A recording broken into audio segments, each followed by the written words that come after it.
After reading chapter 20 of Yuval Harari's Sapiens, I think that the most interesting dystopian society scenario is the prevalence of gene editing, resulting in the rise of superhumans and the inevitable dominance of the upper class.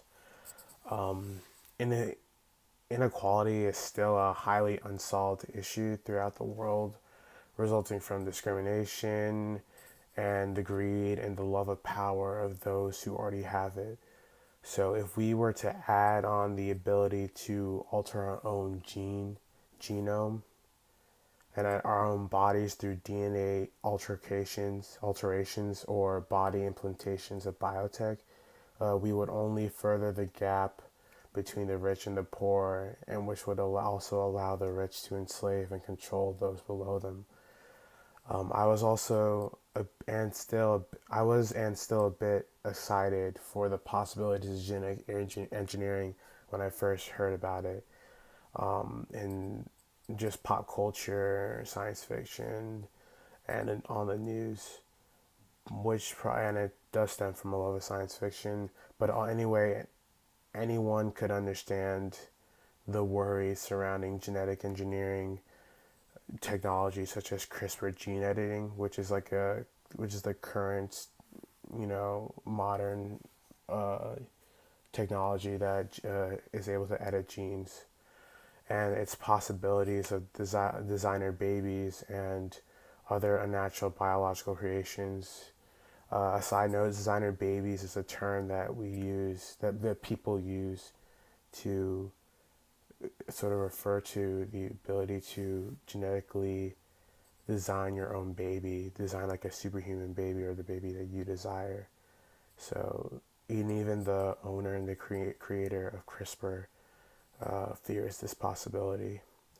I think I'm most interested in this because this is still one of the most looming concerns in the scientific community.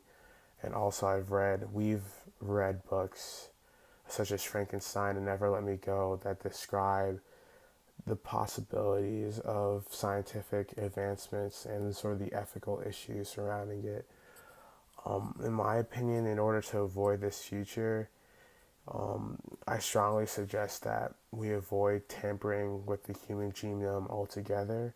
I know this might sound strange to some, but I feel like this is a more complex trolley problem.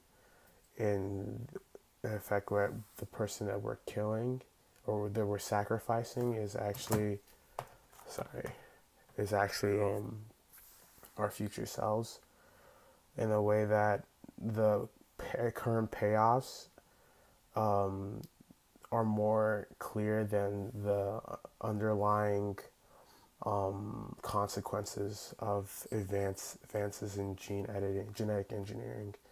So, for example, if we were to dedicate funding for gene editing and make advances in curing various diseases, what would stop people from experimenting and trying to enhance humans beyond their limitations further down the line, now that the barrier for genetic research and genetic engineering has sort of been dissolved in a hypothetical situation? Also, a point that we often bring up in my biology class is the issue of overpopulation. While some may not see it as an issue, it is an undercurrent for many problems in the world, such as poverty, insufficient resources, and unavailable job opportunities. It's definitely something we need to consider down the road as we try to further the lifespan and capabilities of humans beyond the sort of intended point.